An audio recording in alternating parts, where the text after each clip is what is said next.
Si mandáramos a un egipcio de la era de Amenhotep una carta escrita hoy, él no la entendería, no solo porque no conoce nuestro lenguaje, además porque no tiene ni palabras ni conceptos equiparables a los nuestros. La voz de su amo, página 78. ¿Saben lo que me quita el sueño? Por un lado, las posibilidades e imposibilidades en la comunicación humana. Pero por otro lado, la falta de espacios que ha tenido la ciencia ficción en el Perú. Ahora bien, esto se está comenzando a revertir. Y de hecho, en mi otro canal, en Prisionero del Insomnio, tengo un video que voy a dejar el enlace, por cierto, en la descripción, en donde hablo sobre la novela de José B. Adolf Valle de las Ratas. Un interesante trabajo artístico en el cual podemos ver cómo sería el Perú en el futuro, gobernado por corporaciones y obviamente con diferencias socioeconómicas mucho más agudas que las que vivimos en estos momentos. Creo yo que la ciencia ficción, liberada en parte del corset del realismo, puede presentar propuestas muy interesantes y analizar de una manera incluso más profunda a veces, justamente llevados por lo que serían posibilidades diferentes, tecnológicas, etc. Por ese motivo me permito alejarme un poco de la literatura peruana y quiero hablar sobre la ciencia ficción en Polonia, específicamente hablar sobre el escritor Stanisław Lem y su novela La voz de su amo, una en la que seres humanos recibimos lo que aparentemente es un mensaje de otros mundos, de las estrellas, y los intentos obviamente de las personas para descifrar este mensaje. En este camino vamos a encontrarnos con las imposibilidades del ser humano de acceder a interpretar pues, un mensaje de otro mundo, y a su vez vamos a comprobar los límites en la comunicación humana. Bienvenidos a este espacio, en este caso literario. Soy Prisionero del Insomnio y esto es Relatos Insomnes.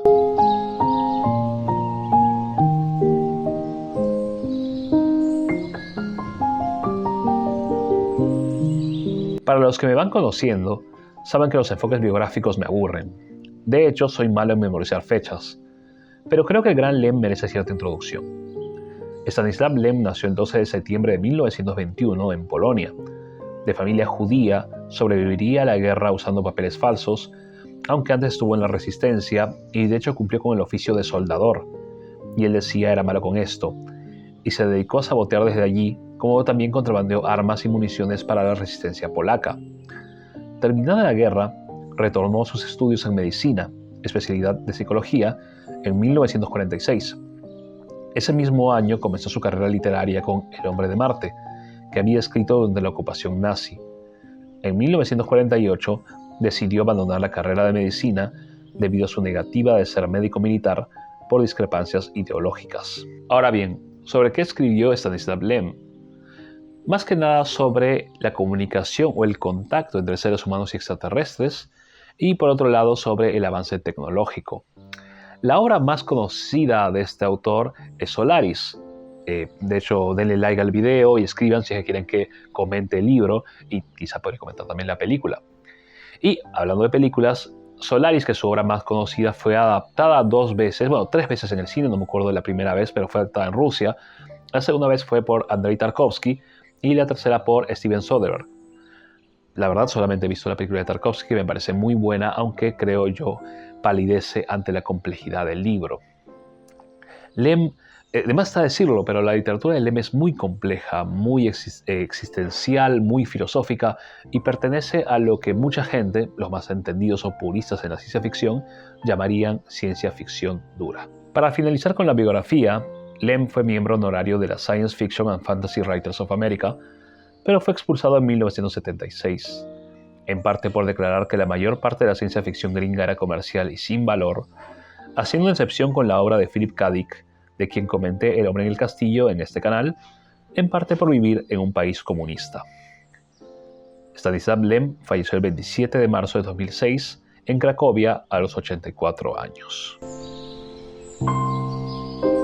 La voz de su amo fue publicada en 1968 y traducida al inglés en 1983 por Michael Candle. De hecho, esa es la versión que yo leí. Y es considerada, junto con la mencionada Solaris y Siberiada, como una de las obras más conocidas de Stanisław Lem. En esta obra lo que sucede, bueno, primero que nada tenemos que hablar del título. la voz de su amo de algún modo agarra de referente a lo que es un sello discográfico. En ese sello pueden buscarlo en Google. De hecho, yo no lo sabía al principio cuando leí la novela. Aparece un gramófono y un perro raza terrier. El perro se supone está escuchando lo que sale del gramófono. Podríamos pensar, creo yo, que así como el perro no entiende del todo los sonidos que está escuchando, nosotros no comprendemos del todo lo que está pasando a los seres humanos, en este caso en la novela, el mensaje extraterrestre. Dado que de eso se trata. Básicamente, unos científicos que logran descubrir un mensaje extraterrestre en las estrellas, y este grupo de científicos trabaja en el Pentágono e intenta descifrar el dicho mensaje. La novela está narrada en primera persona, en este caso nosotros podemos asistir a la novela en la perspectiva de el matemático Peter Hogarth y sus vivencias en este grupo, como dije, que trabaja en el Pentágono. Ahora bien, para aquellos fanáticos de la ciencia ficción que esperan naves, esperan civilizaciones extraterrestres, esto no sucede aquí, lamento decepcionarlos. La novela se presenta a modo de ensayo y básicamente es una disquisición a partir se supone, descubrimiento sobre lo que es el lenguaje, la comunicación, la ética y el avance científico. Es, como dije, una novela de ciencia ficción dura y un reto que en todo caso yo disfruté. Bueno, ¿qué sucede? Unos científicos, por azar, como suele suceder en estas situaciones, logran descifrar lo que aparentemente sería unos neutrinos, una señal de neutrinos que está llegando de la constelación del Can Mayor. Los patrones en esos neutrinos no son al azar, lo que sugiere un mensaje. ¿Qué sucede? Como el contexto es plena Guerra Fría, los científicos, los encargados del proyecto quieren ver si se puede utilizar el mensaje mandado por estos extraterrestres, a quien se llama en inglés senders o emisores, para uso militar. Hogarth, por otro lado, se hace amigo de Rappaport, uno de los científicos también en el proyecto, y Rappaport tiene su visión bastante negativa de la comunicación humana por su experiencia en los campos de concentración. Él es un sobreviviente. Y de hecho va a ser en parte Rappaport, junto con sus interacciones con Hogarth, lo que nos va a hacer entender los límites de la comunicación humana. Los científicos logran sintetizar, a partir de la señal, dos sustancias. La primera es un líquido gelatinoso, los científicos lo llaman huevos de rana. La segunda, una loncha de algo parecido a carne roja que altera a los insectos, a la que terminan llamando señor de las moscas. Más adelante, se dan con la sorpresa de que los huevos de rana pueden ser utilizados para teletransportar una explosión atómica de un lugar al otro, lo que asusta a Hogarth por las implicancias de la Guerra Fría. Pero para su alivio, uno que llevará tanto a Rappaport como a él a ser tildados de antipatriotas, mientras más alejada la explosión del lugar original, menos precisa es. Al final, después de discutir mucho las posibilidades e intenciones de los emisores, desde si son buenos o malos, hasta si siguen vivos, ya que la señal pudo haber sido enviada eones antes, el proyecto es abandonado. Lo que he dicho es básicamente todo lo que sucede en la novela, dando spoilers y al mismo tiempo no explicando demasiado. Como ven, no es una novela de aventuras, no quiero decepcionarlos aquí, no quiero desanimarlos. Más bien yo diría que es una novela de desencuentros, de malentendidos y de replanteamientos sobre nosotros mismos, sobre la especie humana, sobre nuestra manera tan estrecha de ver el mundo, tan estrecha y tan propia, ligada justamente a nuestra condición, que también es algo vital porque nosotros entendemos el mundo a partir de nuestra propia existencia. Una existencia que obviamente nos ha ayudado a sobrevivir hasta el momento, pero que también nos puede estorbar para entender otra manera de concebir no solamente el mundo, sino la realidad. Según la crítica literaria Irina Rozhniavskaya, el principal problema en la novela es el que plantea la decodificación del código, la decodificación de la mente de un alien. En vez de responder por qué, la pregunta es ¿con qué propósito? Y un propósito presupone una voluntad. El ser humano, al tenerse solo a sí mismo de referencia, pone sobre la mesa todo su mundo en la investigación, lo que al final obstaculiza la decodificación. En la novela, una de las ideas más insistentes es que las experiencias humanas son fundamentalmente intransmisibles. Podríamos decir que si esto sucede entre humanos, es mucho más probable que suceda con seres de otros mundos, al no conocer las claves para decodificar sus mensajes. Un buen ejemplo de esta imposibilidad de la comunicación aparece en la novela que estamos analizando, pues que no nos engañemos, esta novela es, a ratos, ensayística y el tópico del mensaje extraterrestre, como mencioné, sirve para enfatizar los límites de aquello que hoy sabemos. Sin duda, pero hay beneficios y beneficios. Las hormigas que se encuentran en su camino a un filósofo muerto darán buena cuenta de él. Si el ejemplo resulta chocante, esa es precisamente su intención. La literatura, desde su comienzo mismo, ha tenido un único enemigo, y esa es la restricción de la idea expresada. Sucede, sin embargo, que la libertad de expresión a veces constituye una amenaza aún mayor para la idea, porque los pensamientos prohibidos pueden circular en secreto. Pero ¿qué puede hacerse cuando un hecho importante se pierde en una inundación de impostores y la voz de la verdad queda ahogada en un estruendo execrable? Cuando esa voz, aún libremente resonante, no puede escucharse porque las tecnologías de la información han llevado a una situación en la que uno puede recibir mejor el mensaje de quien grite más fuerte, aunque sea del todo falso. La voz de su amo, página 29. El filósofo en toda su extensión, en su conocimiento, en los vericuetos pues, de su mente, no le sirve para nada a la hormiga. Sin embargo, la hormiga sí puede servirse del filósofo, pero ¿en qué sentido? En el sentido de su carne, en el sentido de cuando se deshaga en materia prima que va a poder ser utilizada por la hormiga. Y aunque parezca mentira, más adelante va a salir que Hogarth diga que, bueno, esa es la historia de una hormiga.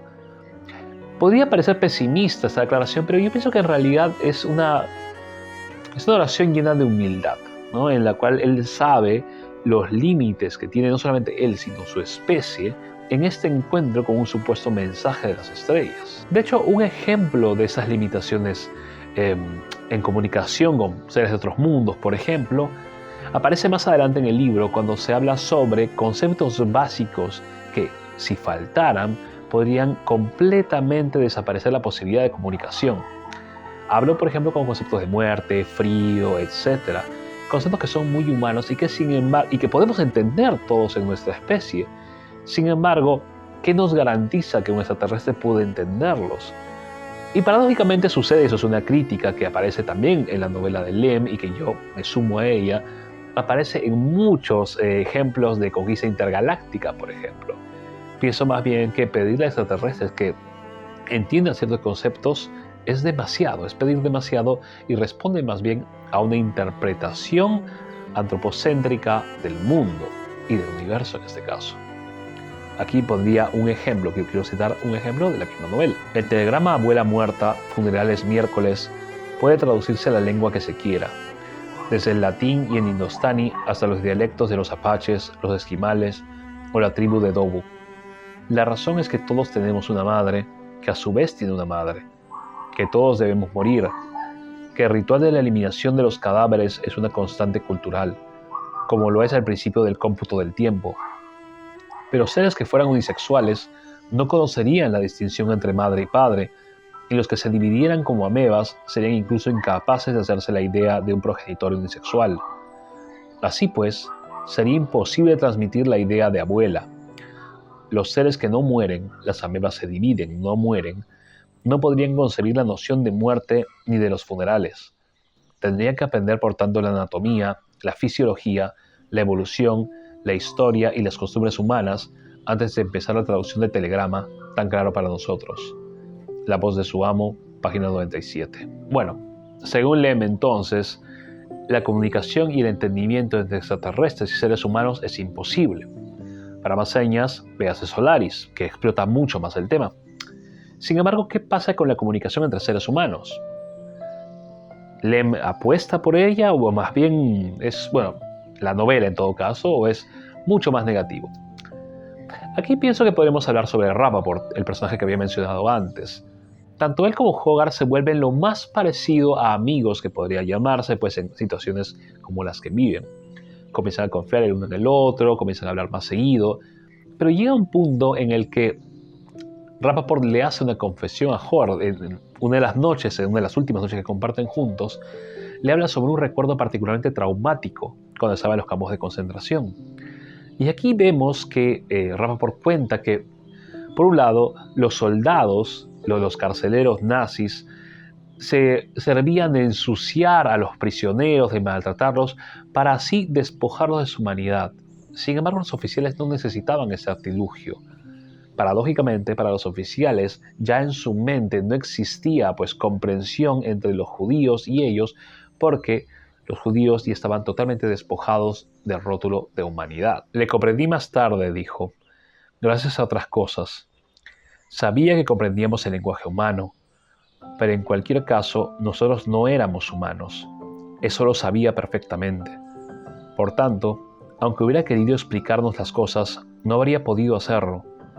El hombre podía hacer con nosotros lo que quisiera, pero no podía entrar en negociaciones, porque para una negociación uno debe contar con una parte cuando menos en algún aspecto igual a la parte que la inicia, y en ese patio estaban solamente él y sus hombres. Los más simples de entre sus hombres no poseían este conocimiento superior, la apariencia de humanidad que nos daban nuestros cuerpos, nuestras piernas, caras, manos y ojos. Esa apariencia los distraía un tanto de su deber, de modo que tenían que mutilar esos cuerpos para deshumanizarlos. Pero para él, esos procedimientos primitivos ya no eran necesarios. La voz de su amo, página 84. Es curioso y bastante aterrador pensar en los límites de la comunicación humana incluso entre nosotros. También es curioso y, como digo, aterrador saber que en algunas partes del mundo se humaniza a la gente, mientras que en otras partes se deshumaniza a la misma. Y diría que es irónico, más que curioso, que, por ejemplo, Israel, que sufrió su parte de deshumanización a lo largo de la historia, ahora, ellos saben lo que están haciendo con sus vecinos, ¿no? Ellos saben que están deshumanizando a sus vecinos en estos momentos. Ahora, a su vez también es bastante significativo que en la novela ese mensaje extraterrestre quiera ser utilizado por las potencias, en este caso la Unión Soviética, Estados Unidos, para fines bélicos. Y lo que de algún modo reconforta en la novela es que esto nunca sucede, y quizá, quién sabe, ¿no? Si sucediera algo parecido en la vida real, una inteligencia extraterrestre, una inteligencia fuera de nuestro mundo, quizá nos conocería y no apostaría por darnos todas las piezas de rompecabezas hasta que pudiéramos comunicarnos de verdad y comprendernos de verdad. En una parte de la novela se hace la diferenciación entre animales, fijados en el aquí y ahora por sus sentidos, y los seres humanos, que podemos, por ejemplo, simpatizar con alguien, sentir compasión, interpretar miradas, compartir sentimientos, etc. Sin embargo, también se hace énfasis en que muchas veces proyectamos lo que somos nosotros en los demás. Ahora, si bien es cierto la novela me parece muy interesante, soy un poco más optimista y creo que podríamos llegar a comprendernos mejor. Pero creo que eso se podría hacer si es que asumiéramos también las limitaciones en esta comprensión y trabajáramos en superar poco a poco la misma. Quizá no completamente, fácil es imposible, pero sí mejorar en esto mismo. Creo que todos, por ejemplo, podemos saber cuándo nos sentimos violentados, cuándo nos sentimos tristes, y bajo ese conocimiento podemos tratar de no infringir problemas o daño a los demás. Y eso podría ayudarnos a hacer una mejor comunidad, un mejor país o un mejor planeta. Recomiendo la novela de Stanislav Lem, por aquí está. La voz de su amo. Existe la versión en español, si es que no me equivoco, está en Impedimenta, ¿no? La primera vez que la vi, me acuerdo que estaba en tren eléctrico, me encantó, el título me llamó mucho la atención, ¿no? Así que cuando pude hacerme el libro lo hice.